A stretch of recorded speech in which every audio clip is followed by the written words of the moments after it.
Hello friends, imagine this, an animal that disappeared from Earth 13,000 years ago, suddenly walking among us again. A creature that belonged to the Ice Age, feared and admired, thought to be gone forever, the direwolf. You may know it from pop culture, from shows like Game of Thrones, where it stood as a symbol of power and loyalty. But what if I told you that today, this animal lives again? That thanks to a breakthrough in genetic engineering, direwolves are back? At least, this is what Colossal Biosciences, a company devoted to bringing extinct species back to life, has claimed. This company says it doesn't want to stop at the direwolf. In the near future, it wants to revive the Tasmanian tiger, the dodo bird, and even the legendary woolly mammoth. Each of these species once played a role in Earth's ecology, and their extinction left scars on our planet. But now, Colossal claims its first real success, the direwolf. Two cubs have been born and were given names straight out of mythology, Romulus and Remus, the legendary founders of Rome. Later, a third cub, a female, was born and was named Khaleesi. These names were chosen to capture people's imagination and perhaps to make headlines.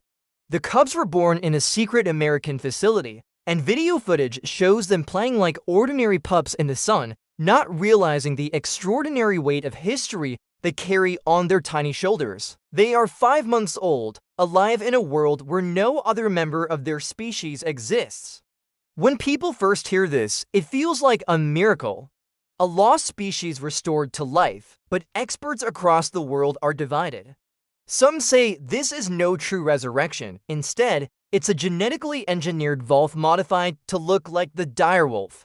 Not a real de-extinction, but an illusion. And to understand why, we need to explore how scientists attempt to bring back what nature erased. The story of the direwolf begins in the mid-1800s. In 1854, fossils were discovered near the Ohio River. A few years later, scientist Joseph Leidy classified the animal as Canis dirus, meaning terrifying dog. For decades, people believed it was closely related to modern wolves. But then in 1918, scientist John Merriam studied fossils found in the tar pits of Los Angeles and argued that the direwolf was different, not just another wolf, perhaps deserving its own genus. His idea was ignored for almost a century. People assumed direwolves were just oversized wolves until 2021, when a groundbreaking study in the journal Nature finally revealed the truth. By analyzing fossil DNA, scientists learned that direwolves had split from the ancestors of modern wolves more than 5 million years ago. They were not gray wolves' close cousins, they were something entirely distinct. Unlike coyotes and wolves, they never interbred with other canids. They remained separate, and when their prey vanished around 13,000 years ago, they too disappeared. Unlike in Game of Thrones, they weren't the size of lions, but still, they were formidable, 25% larger than modern wolves, with massive skulls, longer jaws, and crushing teeth. They hunted in packs, but their prey were the large Ice Age herbivores, and when those animals vanished, the direwolf vanished too. So how does one bring such an animal back? Scientists speak of 3 approaches. The first is backbreeding, where living relatives are bred selectively to resemble the extinct species. The famous quagga project is an example. Quaggas, a zebra subspecies with faded stripes, were hunted to extinction in the 1800s, but scientists in the 1980s began selectively breeding zebras with fewer stripes. And generation by generation, the offspring began to look more like quaggas. Yet, despite appearances, they were not truly quaggas. They lacked the original genetics, the unknown behaviors, the essence that made a quagga a quagga. The second method is cloning. This requires intact cells from the extinct species, which is almost impossible unless the extinction happened recently. The first famous cloning success was Dolly the sheep in 1996, proving animals could be copied genetically. Later, scientists attempted to clone the last Spanish Bucardo goat. After its extinction in 2000, a single cloned kid was born, but tragically, it died within minutes due to lung defects. De-extinction through cloning is possible, But success is rare and survival is even rarer. And then comes the third, the most revolutionary, and the one Colossal Biosciences is betting everything on: genetic engineering. Fossils preserve fragments of DNA, broken but readable. Scientists extract these ancient genetic codes and compare them with the DNA of living relatives. Then, using tools like CRISPR-Cas9, often called genetic scissors, they alter living DNA to match the extinct species. Piece by piece, gene by gene, they attempt to reconstruct the animal that once was. But the challenges are enormous. Fossil DNA is often incomplete, shattered by time. Editing millions of genetic letters is painstaking and imprecise. Yet in 2021, billionaire Ben Lamb and geneticist George Church founded Colossal Biosciences, determined to take the risk. Their flagship goal: to bring back the woolly mammoth. But while mammoths and tigers and dodos all posed massive scientific hurdles, the direwolf offered something else: a shortcut. It wasn't just about science, it was about spectacle. Direwolves, thanks to television and video games, already lived in the public imagination. If they could bring back an animal people recognized, the world would take notice. And so in 2023, they announced their work on the direwolf, beginning the process of editing wolf DNA to match that of the extinct predator. And this is where the story gets fascinating and perhaps controversial. Because what they produced, as you'll see, may not truly be a direwolf at all. But before I explain what really happened, I need your help. Stories like this take countless hours of research, writing, and editing. If you want to keep exploring these mind-bending discoveries with me, then take a second right now to hit that subscribe button. Don't miss what comes next, because the second half of this story is where things get shocking. Colossal Biosciences began with one challenge: finding the best possible DNA fragments of the direwolf. In Ohio's Sheridan Cave, scientists uncovered a tooth nearly 13,000 years old. In Idaho, at the American Falls Reservoir, they found an even older skull, 70,000 years old. These fossils contained fragments of DNA, damaged but usable. Sequencing them, scientists recovered enough to compare with modern gray wolf DNA. To their surprise, the genomes of direwolves and gray wolves were about 99.5% similar. That might sound like nearly identical twins, but in the genetic world, even 0.5% can be the difference between two completely different species. Humans and chimpanzees share nearly 99% of their DNA, yet no one would mistake one for the other. Still, Colossal decided this overlap made direwolves the perfect candidate for a first attempt.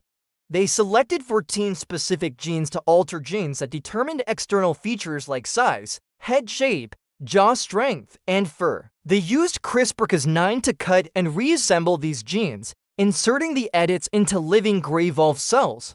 Over time, they grew thousands of these modified cells in the lab, each one carrying the blueprint for something no human had seen alive in over 10 millennia. Then came the most daring step. The nuclei of these edited cells were placed into dog eggs after. Removing the eggs' original nuclei and the embryos were implanted into surrogate dogs. It was a high-risk experiment. Out of 45 embryos, only 2 survived.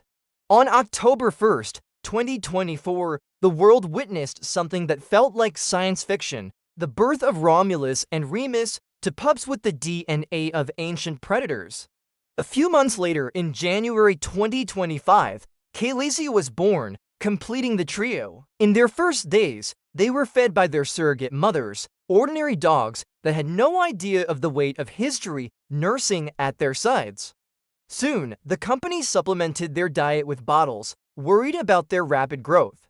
Though technically clones of each other, Romulus and Remus were already showing differences. One was bold, curious, unafraid of new sounds and smells. The other was cautious, hesitant, shy.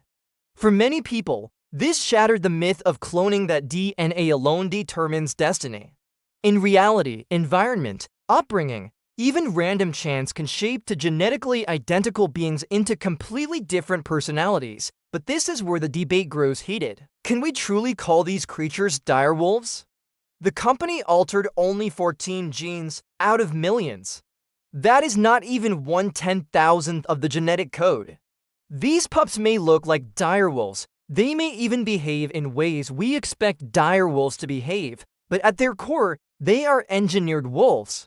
No more truly direwolves than a zebra with faded stripes is truly a quagga. And this raises a haunting question: why bring them back at all? Colossal has promised that these animals will never be released into the wild. They will not roam forests or hunt in packs as their ancestors did. Instead, they will be kept in fenced enclosures, monitored by drones, protected by 10-foot barriers, and perhaps shown only to billionaires willing to pay for the privilege. To the company, these animals are a proof of concept, living advertisements for their technology. But what of the animals themselves? Think of it from their perspective. They are born into a world without their kind.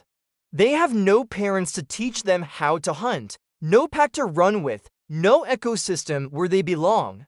Their ancestors roamed icy plains and hunted mammoths. They, meanwhile, will spend their lives in artificial pastures, forever cut off from the role evolution designed them to play. 10 or 20 years from now, when they die, they may vanish again, becoming one of the few species in history to go extinct twice.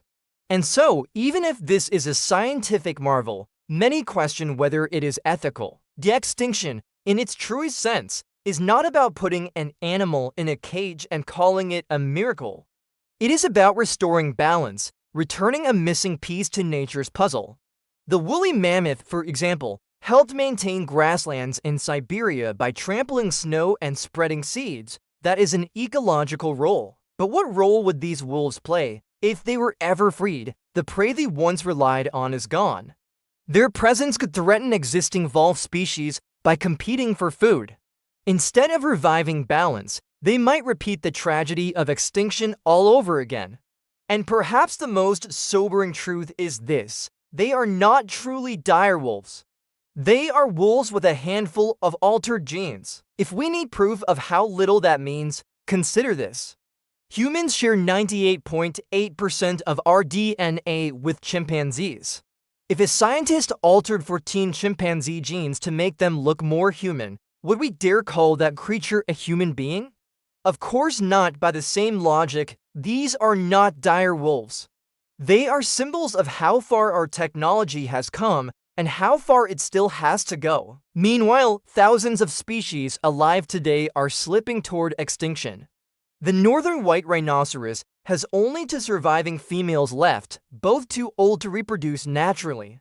Without intervention, their species will disappear forever, wiped out not by nature, but by human greed.